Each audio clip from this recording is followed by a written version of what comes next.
కొనసాగించాల్సిందిగా ప్రభాకర్ గారిని కోరుతున్నాను. Over to you sir. అందరికీ ప్రణామాలు. రెండు ముఖ్యమైనటువంటి అంశాలని ప్రస్తావించదలుచుకున్నాను.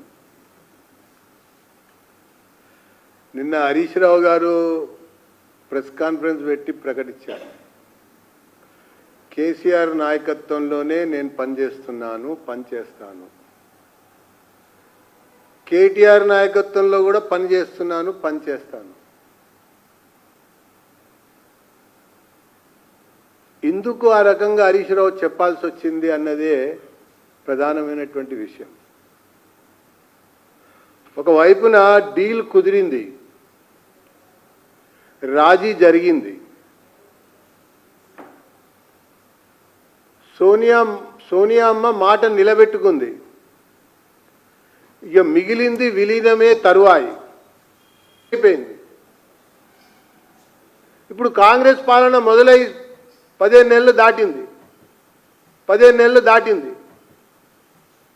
ఒక్కొక్క సంఘటన, ఒక్కొక్క కుట్ర, ఒక్కొక్క కుతంత్రం, ఒక్కొక్క కుంభకోణం బయటకు వస్తూ ఆ పరణ విచారణ సంఘాలు అడుగులు ముందుకేస్తూ ఉంటే అక్కడి నుంచి ఏం చేయాలి అన్నటువంటి ఒక వ్యవహారంలో భాగంగానే డీల్ కుదిరింది, రాజీ జరిగింది.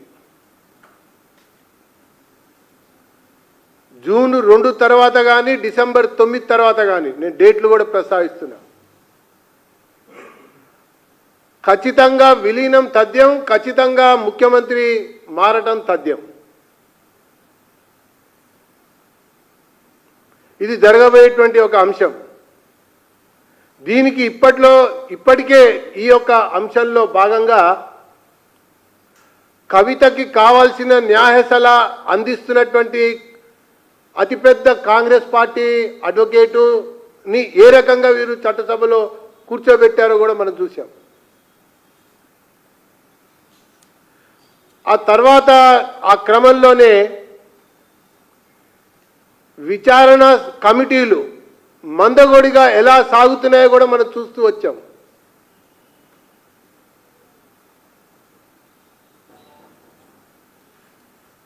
ఇది ఒకవైపున కనబడుతున్నటువంటి దృశ్యం. ఇంకొక వైపుకి వెళ్తే అప్పటి 10 సంవత్సరాల పాలనలో, ఇప్పటి 15 మాసాల యొక్క పాలనలో సంక్షేమ పథకాల యొక్క అమలు ఏ గ్రామ పంచాయతీలో కానీ, నగరంలో కానీ, జిల్లాలో కానీ గ్రామ సభల యొక్క ఆధారంగా ఎంపిక జరగకపోవటం వల్ల చిట్ట చివరి పేదవాడికి, నిజమైనటువంటి అర్హులకి, బీదలకి చేరకుండా వీరి రాజకీయ నిర్ణయాల వల్ల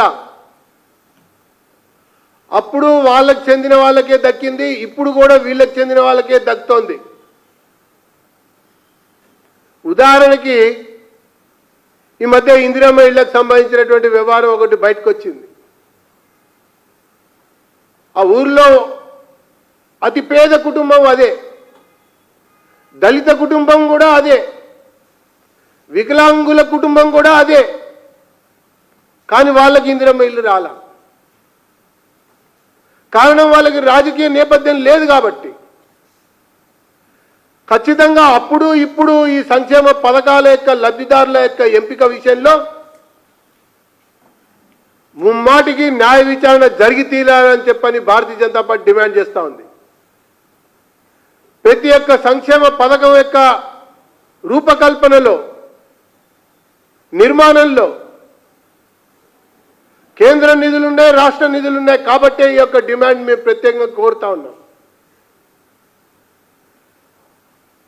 ఇక పోతే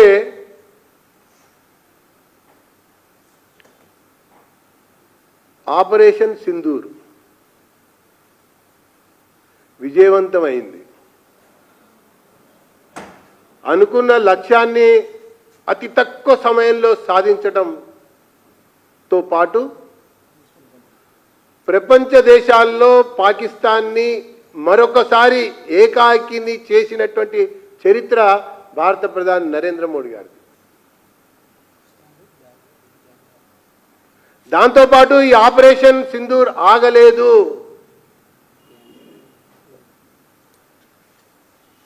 ఈ తూటాకి మిసైల్తో సమాధానం చెప్తామని ప్రధానమంత్రి స్వయంగా నిన్న ఒక ఆర్మీ విమానాశ్రయాన్ని సందర్శించి ప్రస్తావించినటువంటి ఒక అంశం.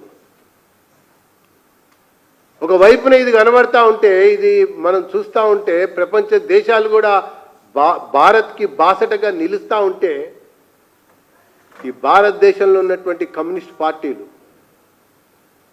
మొక్కుబడిగా మొట్టికాయలు కొట్టినట్టుగా ఉగ్రవాదాన్ని తప్పుపట్టారే కానీ ఇంతవరకు ఒక్కసారి కూడా కమ్యూనిస్టుల చరిత్రలో, కమ్యూనిస్టుల యొక్క సమావేశాల్లో, కౌన్సిల్ సమావేశాల్లో కూడా ఉగ్రవాదాన్ని అణిచివేయాలని కానీ, ఆ ఉగ్రవాదాన్ని పెంచి పోషిస్తూ ప్రేరేపిస్తున్నటువంటి దేశాల పట్ల కఠినంగా వ్యవహరించాలని కానీ ఒక్కసారి కూడా తీర్మానం చేసినటువంటి పాపాన పోలేదన్నటువంటి కమ్యూనిస్టుల యొక్క అసలు విషయాన్ని నేను బయట పెడతా ఉన్నా. సామాజిక మాధ్యమాల్లో రకరకాలుగా మాట్లాడుతున్నారు. మొదటి నుంచి కూడా దౌత్యపరంగా బంధించాలని చెప్పి అడుగుతూ వచ్చారు. పహల్గామ్కి కారకుల్ని అణిచివేయాలని కానీ, మట్టు పెట్టాలని కానీ, శిక్షించాలని కానీ ఒక్క కమ్యూనిస్టు నాయకుడు కూడా ఈ దేశంలో మాట్లాడాల. ఖండించడం వేరు, సంఘటనని ఖండించడం వేరు, నామమాత్రంగా ఖండించడం వేరు. కంటి తుడుపు చర్య అంటారు చూసారా, ఆ నామమాత్రంగా ఖండించడం వేరు. కానీ అంతరాల్లో నుంచి, హృదయాల్లో నుంచి, తీర్మానం నుంచి, పార్టీ పరంగా ఏనాడు కూడా కమ్యూనిస్ట్ పార్టీలు మాట్లాడినటువంటి దాఖలాలు లేవని చెప్పి నేను ఈ సందర్భంగా పేర్కొంటా ఉన్నా. వీళ్ళని బెంగాల్లో బాజా బజాయించిన, త్రిపురలో వీళ్ళ తిక్క అణిచివేసిన, కేరళలో వీళ్ళని ఖతం చేసిన, కమ్యూనిస్టులకి ఈ దేశంలో కాలం చెల్లింది అని చెప్పని అనేక సందర్భాల్లో పౌరులు తీర్పిచ్చిన, ఇంకా వీళ్ళకి బుద్ధి మారలేదు, అంతర్జాతీయ వాదమే మా విధానం అన్నట్టుగా రష్యాకి దాసోహం అనటం, చైనాకి బాసటగా ఉండటం, వియత్నాం కోసం జెండా ఎత్తటం, ఈ చేసే చర్యలు మానుకోవాలని చెప్పని నేను చెప్తా ఉన్నా. అంతేకాదు, అసలు రాజకీయ పార్టీ తను పెరగాలని కోరుకోవాలి, తన పార్టీ విస్తరించాలని చెప్పని భావించాలి, తను నాయకత్వం వహించాలని చెప్పని ప్రజల ముందుకు రావాలి. అసలు ఈ కమ్యూనిస్టుల ఆలోచన అలా లేనేలేదే.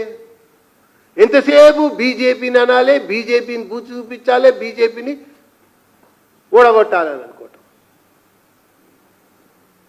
వీళ్ళు ఎన్నిసార్లు ఆ రకంగా తీర్మానాలు చేసి, నిర్ణయాలు చేసి, అందరూ కూడగట్టి ముందుకొచ్చినా బంగాళాఖాతంలో కలిపింది కమ్యూనిస్టులనే ఈ భారతదేశ ప్రజానికం అని చెప్పని నేను తెలియజేస్తున్నా. అటు అవాకులు చవాకులు పేలటం మానండి. మీ సామాజిక మాధ్యమాల్లో భారత్ మాతాకి జై అనండి.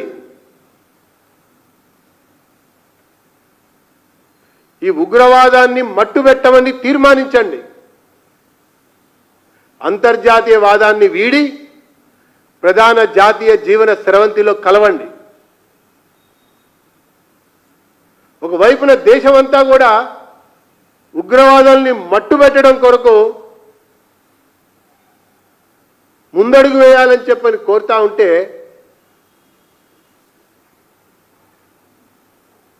సమాజంలో హత్యే మార్గం, హత్యల ద్వారానే సమాజం ఏర్పడుతుంది అని భావించేటువంటి వ్యక్తుల కొరకు ప్రతిరోజు మాట్లాడటం వీళ్ళకి పరిపాటి అయిపోయింది.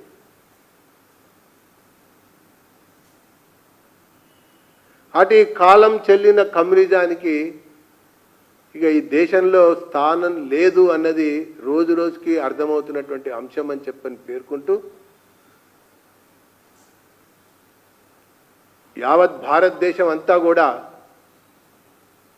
అటక్ నుంచి కాశ్మీర్ కటక్ వరకు కాశ్మీర్ నుంచి కన్యాకుమారి వరకు irrespective of caste, creed, region, religion, India is one, will be one, shall be one అని భావించే ప్రతి పౌరుడు కూడా ఈ తిరంగా యాత్రలలో పాల్గొనబోతా ఉన్నారు. పాల్గొనాలని చెప్పని మేము ఆహ్వానిస్తున్నామని చెప్పని తెలియజేస్తున్నాం.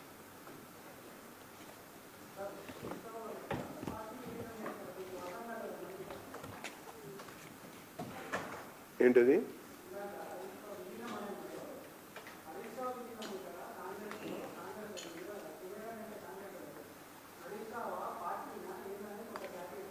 ఇప్పుడు కేసీఆరే అనేక సందర్భాల్లో సోనియా అమ్మ మాట ఇచ్చింది అని చెప్పన్నాడు. ఆమె మాట నిలబెట్టుకుంది అని అన్నాడు. నేను మాట నిలబెట్టుకోవాలని చెప్పని అన్నాడు కేసీఆర్. ఇక హరీష్ రావు ఏమో కేసీఆర్ నాయకత్వంలో పనిచేస్తానని చెప్పన్నాడు. కేటీఆర్ అయినా పర్వాలేదని చెప్పని అన్నాడు. కాబట్టి ఇప్పుడు డీల్ కుదిరింది. కాంగ్రెస్ బీఆర్ఎస్ నడుమ డీల్ కుదిరింది. ఇక కేసీఆర్, కేటీఆర్, హరీష్ రావు మధ్య రాజీ కుదిరింది. ఇక మిగిలిన తరువాయి భాగం ఏంది? అధికార మార్పిడి, పార్టీల యొక్క విలీన కార్యక్రమం. అది